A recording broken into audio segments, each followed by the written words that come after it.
Good morning, everybody, and welcome to this in the morning. 15 minutes to hopefully change our lives. This year is sponsored by Tamar Flamer. She should have everything she needs and all the brachos.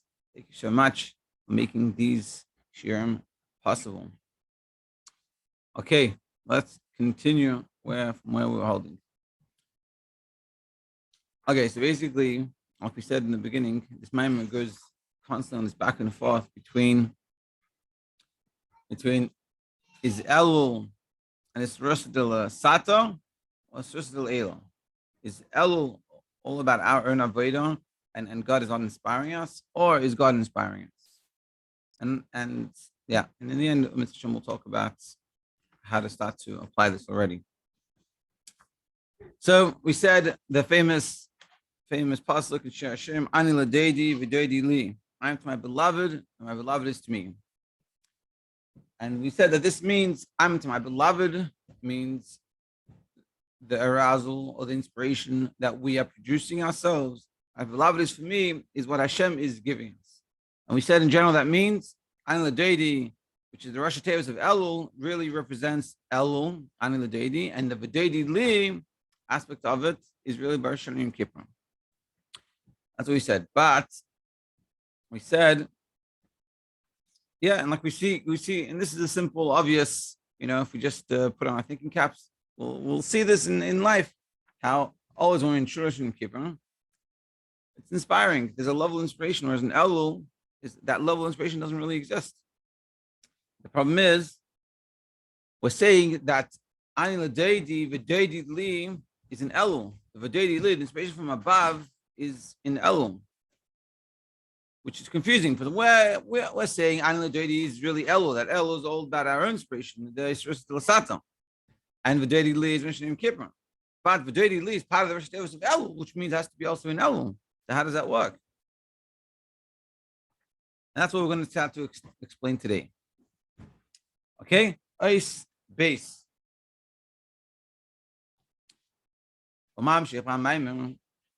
The Alter Rebbe continues on in his Maimon. This is the Rebbe explaining the Alter Rebbe's Maimon. Elul, whose man you'd give him midas rachmin. That in Elul is a time period of Hashem's 13 attributes of mercy. Now, a simple 13 attributes of mercy is what Hashem told Moshe to do when he didn't do avodah. It doesn't mean we do whatever we want wrong and suddenly we'll get forgiven, but it means that there's a level above our avodah. Meaning, in a relationship between, let's say, parents and between parents and children, yes. So a child will misbehave and make a parent unhappy, not happy about it, and the child is asked forgiveness to the wrong thing. But then there's a deeper level in the relationship that's above that. That even if I remember when I used to work for Aleph, there was a lady that her son got into drugs. It was a big issue, and he was in prison, and he reached out to us, to me, because he wanted me to try to reach out to his mother and speak to her about like she doesn't talk to him anymore, and he's lonely, and it's not like sort of unfair. He was saying unfair, because I made a mistake. She told me, she goes, I can't handle what he did, and then how he ruined and he spilled. He did all these nebuch things that happen when you get caught up in drugs. But she said, I love him. Meaning, even though what he's doing, if she doesn't agree, but there's a level above that. It's a deep connection that a parent has, and this is sort of Yudin Rachman. It's a level of connection with Hashem that we connect. It's above anything that we can do. Meaning wrong. Not that on a low level, we might do the wrong thing, but on a deeper level, this is connection. And that's what we're saying. That's what happens in Elul. So Elul is this time period of deep connection, and this is what is available to be able to tap into. And God is in this mode of mercy. Now, even though in Elul, like we said before, it's this idea of Ani Ledodi, which is this Rosh Hashanah, which is the arousal from below, which is our effort. Nevertheless, it's this arousal, this inspiration, this push that a person has to want to come closer to Hashem, to connect in this time period, Specifically, when a person is rachik milikus, that we're distant from God. A person is distant. It doesn't just mean a person that is, on the streets of Manhattan that has no clue about Judaism. Besides, I had a friend, he called me yesterday, because there's a guy, on his baseball team that he doesn't know much about Judaism, and he just knows that he's Jewish. Doesn't even know if he had a bar mitzvah, nothing. The guy is like, he's totally not connected. And this is not what we're talking about. This is also what we're talking about. We're also talking about within ourselves. When we're distant from Malakus, meaning we know we should be doing better. We know we should be, doing the right things, and we're not doing everything we should be doing. So specifically, so you have this arousal, this potential that's generated from above. The Gil Yudiminis Arachamim, this revelation of the third attributes of mercy, of God's mercy, which is in Elul. The Gil is this applies to everyone, even to a person that's very far. Even if you're very far from Malakus, that's what happened. Not this level gets revealed. And this gives us the ability on the avodah of Ledodi. So what we're saying is, in Elul, there's this time period of the Yud Rachmim, this mercy, and what this mercy is doing is causing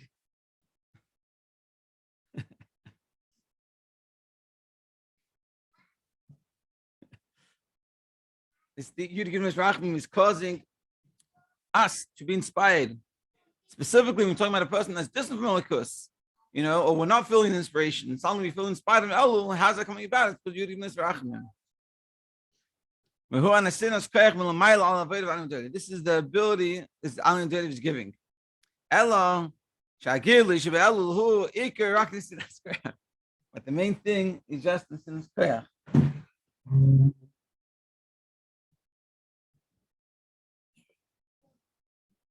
And not that it arouses the person. But the avodah itself comes from us. So this is a very, very interesting point he's bringing out here. And as we go, you'll see this come time and time again. So he's saying like this. It's confusing. Because on one hand, we're saying that on Elul, it's on Ledodi, it's all about us. That the king is in the field, but we have to go out and greet him. So it's all about our efforts, our avodah. That's on one hand. But on the other hand, we're saying that there's Yud Gimel Rachamim, which is God's mercy is being revealed, which arouses the person. See, so who are they? Which is coming from above. That even a specific when a person is distant from Malakus, suddenly he has this inspiration. We get in this inspiration. It's because of Yud Gimel Rachamim.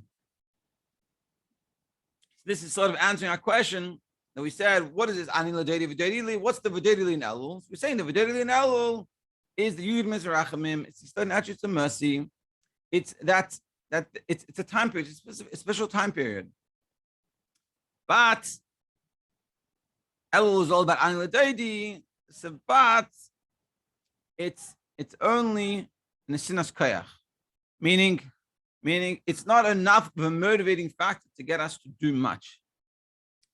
We have to put in the effort. It's like being told an information that's going to help you.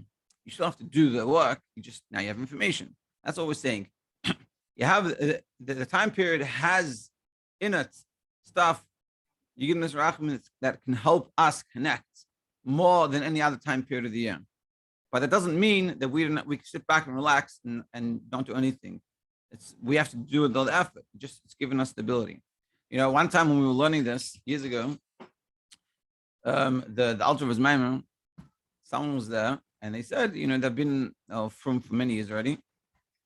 Like an older lady, she said, I never understood this concept, the marshal this way. I always understood it as like Elul is an easy month. I don't have to do anything because the king is in the field. So I can just sit back, relax, and enjoy it as the king is in the field. What we're saying is, no, Elul is all about our avodah. What's happening with the king in the field, that's just a reminder or like an opportunity that's pushing us, that's telling us, hey, you can really tap into this. And if you put in the effort, you can achieve. And that's what we're saying here to answer this question. And this is really ultimately the mile of Elul over the 13 over the Sesame Shuvah. This is what's special about Elul. because the Vasaris made tshuva. Because wow, when it's 10 days of tshuva, we're all inspired and all aroused because of the revelation of Elikus that's there. Specifically, Rosh Hashanah Kippur. Hagili hu ba'efen shagili me'eres Adam. It's in a way that time period and that revelation of godliness is making you excited. It's arousing you. It's getting you all excited to go connect and daven and learn and do all the right things. But avodas Adam he committed some hagili ma'elam. But your avodah is only an outcome of that. It's not really yours. And this is sort of the challenge. Ultimately, it has to become yours. Talks about Chassidus, what's greater? The Nesinas Koyach, an ability from above, or your own efforts. And Chassidus teaches, ultimately, they both have a mila. Everything has its advantage, but it's more true when it's coming from yourself. The Iker Inyan about mila, avodas Adam, the main idea, and the mila, avodas Adam, the own effort that we put in, which is ani Ledodi, Elul. Meaning Elul doesn't look as great as Rosh Hashanah Kippur. When we're in shul on Rosh Hashanah Kippur and it says me tshuva and you're doing everything and just the whole time period, it's exciting and it feels good and it goes and it's great and it's enjoyable and it's like wow, it feels godliness is alive. But that's not really you. That's not really coming from you. That's coming from the time period and inspiration that the time period is bringing. What we're saying is, but an Elul, it's yours. Even though there's the sudden attributes of mercy, the Ledodi li of Elul, but that is not, don't think to yourself, that means that it's not really yours. Still it's yours. That's just like a side benefit. It's like you go for a run or for a ride, and the wind's not going against you. It's going with you. You still have to ride your bike. It's an added bonus. And this is what we're saying. We'll go a little bit further. Ois Gimel. And again, in the whole Maimon, we're going to go through this. We're going to contrast these two. On one hand, Elul is about all our avodah, but that doesn't mean we're left for dry. Hashem gives us the ability. He's making it a special time period, but we have to also put in the effort. Gimel. To understand and explain these two ideas. In the revelation, that on one hand it reveals, on the other hand it doesn't motivate you. It's this dynamic. That on one hand you have Yud Mizrachim Elul, so hey, that's all inspiring. Isn't that inspiring me? On the other hand, we're saying, but it doesn't. And this is the two concepts we have to balance all the time. And this that it goes to every single person, and also to the people that are very distant. That nevertheless, the Gilui, the revelation, doesn't inspire us. And this is sort of that balance we're talking about. It goes to everyone, we all get it, but it's not inspiring. It doesn't arouse the person. It's only giving you the ability. The Alter Rebbe explains in the Maimon, in order to understand this dynamic, he says, it teaches the Mashal. The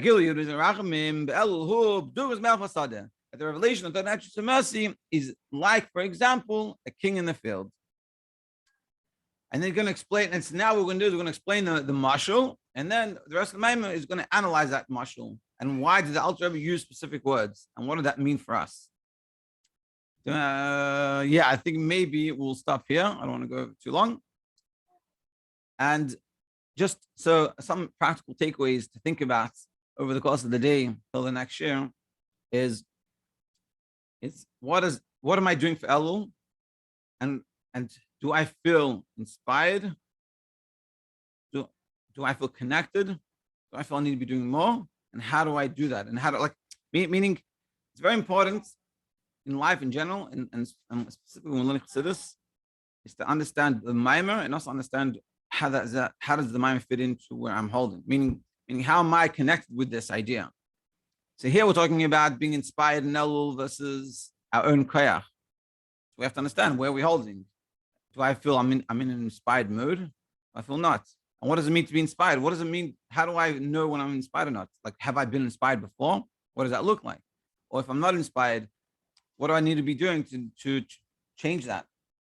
What I'm learning from here is that Elul is a special time period that I have, it's like going to a class and you have the best teacher you could ever get.